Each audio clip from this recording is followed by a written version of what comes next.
What's up, guys? Welcome to another video of DevTalks with your host Traven, where we talk about everything engineering and technology wise. In this video, we're diving into Opennote. So I wanted to react more to new startups and other tech companies so I can kind of get some insight on them starting to build up and see how their more takes are and maybe get some of these people in for interviews and stuff. So I came across Opennote and I wanted to react to what they have going on over here. So without further ado, don't forget to like, comment, subscribe, and share. I really appreciate it all. And let's see what Opennote's all about. Hi, I'm Abhi. Hi, I'm Rishi, and we're the co-founders and developers at Opennote. And as second-year STEM students at university, we take a ton of classes. And a lot of them have thousands of enrolled students and a small instruction team to sort of orchestrate it all. And for students trying to juggle classes and apply complex content, sometimes it's difficult to truly grasp the content in a way that they understand. And so we interviewed students and professors to sort of get an idea of how we could make higher education more personalized and interactive for everyone.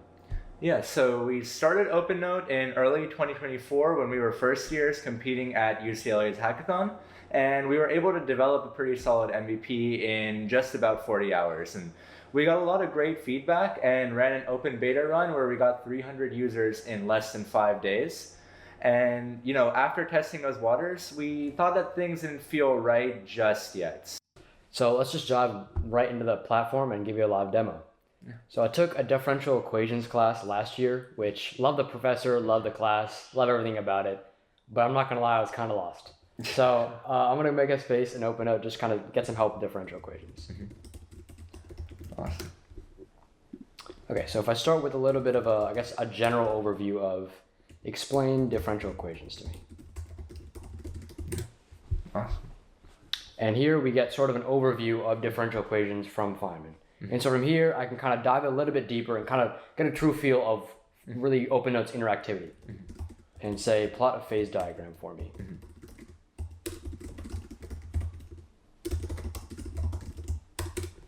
Awesome. And so from here, we get a phase diagram of a predator-prey model, as well as some plots in our Desmos graph of really getting a better visualization of what this actual. So right off the bat, this is one of the biggest things that I said AI should be used for.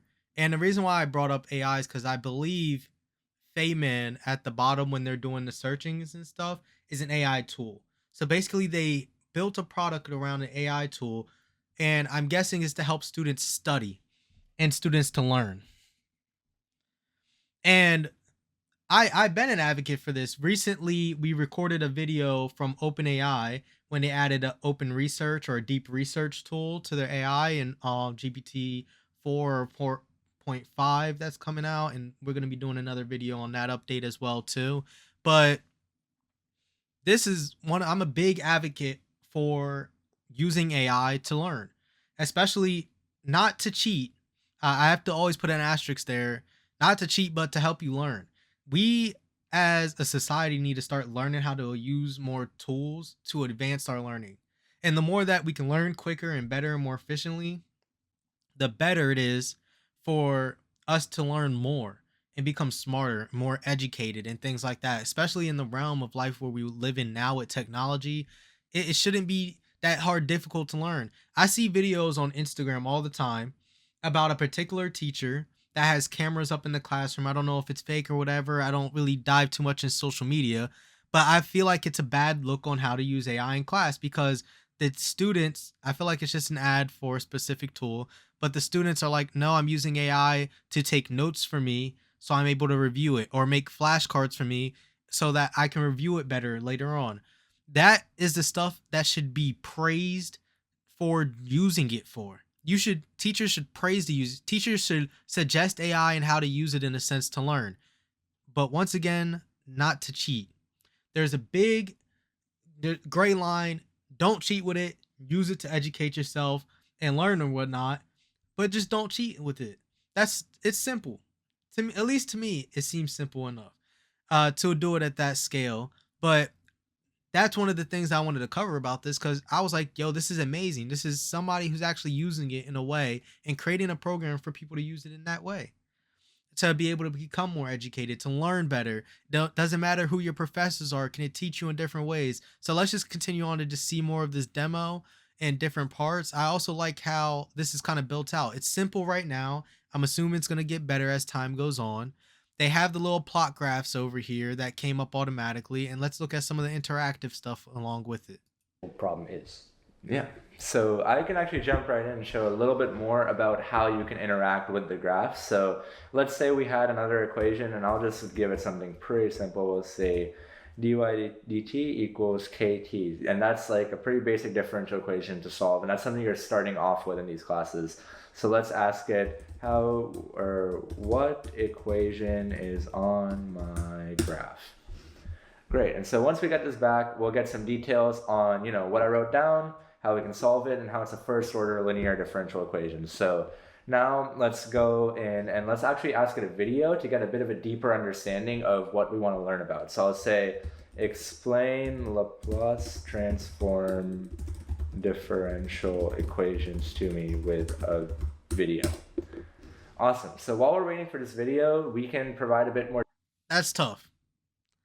Being able to get it to generate a video that's going to teach you is tough.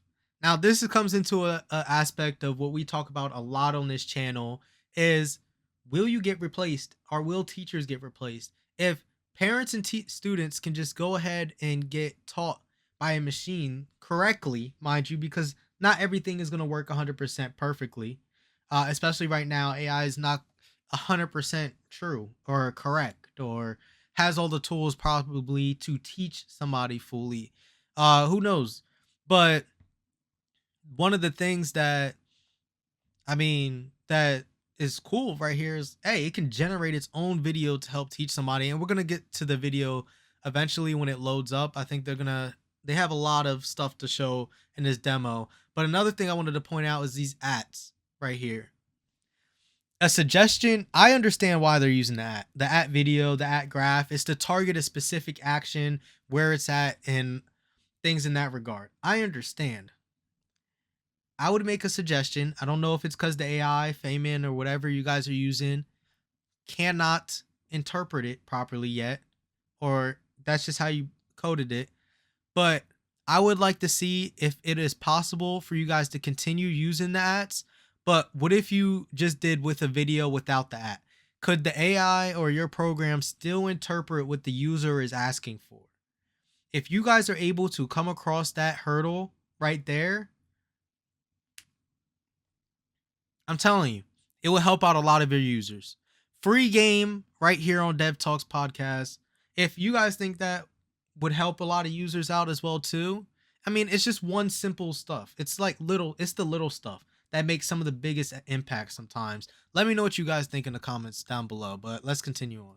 More detail on why we built Feynman, how we built Feynman, and how everything works. So Feynman is our solution to not just providing an AI model that can teach you the answer, but really focusing in on the teachability of the product and also being able to have students gain a deeper understanding of whatever they're doing when interacting with Opennote. And so what that means is we've trained Feynman in such a way that it's really going to explain to you what you want to know, rather than other models such as GPT-4, which are just trying to get you off the site with your result as soon as possible. And I think Rishi can also dive a bit more into what Feynman interacts with. All right, so a big part of the interactivity we try to focus on with Feynman is Desmos, but also another part of that is the whiteboard we've integrated. Yeah. And so with the whiteboard, you can sort of draw things in the same way that Feynman can read from your Desmos graph and write to your Desmos graph. It can do the same with whiteboards. Yeah. And so that sort of opens up a whole new realm of what you can use Opennote for and how interactive you can truly be with the site and make it personal to you. Awesome. So now that we got the video back, we can actually play back some of this and see what Opennote and Feynman were able to give us. Imagine a video showing a complex differential equation on the screen with the Laplace transform symbol denoted as L. Awesome. So yeah, as you can see, we got some details explaining how Laplace transforms work. And if we scrub ahead a little bit in the video, we'll get a lot of information on what it's trying to do and how the concept works at a deeper level than what other models might be able to teach it to you as. And going back to that, that's amazing. See, just like as we said, it even had voice in there so that you can listen and follow along. It gives you examples of going through it. You could probably ask it to make a bunch of different videos and go through it. I believe they worded Feynman as a model that they have built. So I'm curious to how they are training this model as well too for accuracy reasons and stuff. Like I want this is just a quick demo. I don't know how stress tested it is and things. So one of the things I like right now is this whiteboard feature that they have up. They're about to get more into it in a second. I wonder if or they have it in the plans. And this is something that I'm going to ask them if I can get an interview with some of these guys because I'm genuinely more curious in their product and where their development is. And if we can help in any way, that's what we want to do around here. We're all about engineering, we're all about growth and technology and what's the best ways of going about it. And there's going to be some collaboration stuff. As engineers, people always ask stuff. Think about your PR reviews. What is it supposed to do? How can we get better? Are you planning on incorporating this later on? Like, what's the plan here? You kind of need to get stuff to understanding, but will you be able to use images as well too? And the reason why I say be able to use images as well, where you can take a picture and it can solve it off of that. In my studies at university, living in the library was such a big thing. And then even when we weren't in the library, I had a friend at home that had his own whiteboard. And this is how we were solving, taking notes, writing a lot of stuff up, solving the problems up there and things, and where you can probably like check your work by uploading a picture of it to Opennote and things like that. Sometimes people like the physical aspect of it as well. Are you guys going to include this physical aspect to your product? That's just what I'm thinking. But let's see the last bit of this demo real quick of them in the whiteboard, and then we'll go from there. Idea of whiteboards, we can actually dive back into that. So if Rishi, you want to do a little demo in a new space about how whiteboards work. Yeah, so as you can see, the whiteboard I've drawn on the side is actually from one of my CS classes. I was drawing a binary tree trying to find out how to traverse it. So you can kind of use that as a sort of demo here. Awesome. And so I can kind of ask Feynman, what's on my whiteboard? And it'll give you something back. And from there, we can explore different ways to traverse it and really integrate it more into my programming assignment and whatever the task might be. And so that's kind of the beauty of what we designed Opennote for, is to make it as interactive and immersive as a learning experience as it can be, and make it as easy as possible to integrate into your studies. And so from here, I can kind of ask Feynman. Awesome. So once we get this back, we'll actually be able to see the code, and then we can run this inline as well. So students will be able to get the output of their tree traversal, and soon enough, they'll also be able to edit it right here. And that's going to really promote interactivity in CS learning. But Opennote's not just built for STEM, and we're really making sure that all students can succeed on the. This is amazing. I give them a full round of applause. What an amazing product. I love it so far. I love what they're going with it. If you guys would love to see an interview, because that's one thing that I am moving forward towards this year, because we're all about growth and everything. Let me know, and down in the comments down below, let me know what you guys think about Opennote itself. If you want to find more information, their channel will be linked down in the description. Also, don't forget to like, comment, subscribe, and share. I appreciate everybody. Thank you guys for sticking to me with another video. Appreciate y'all.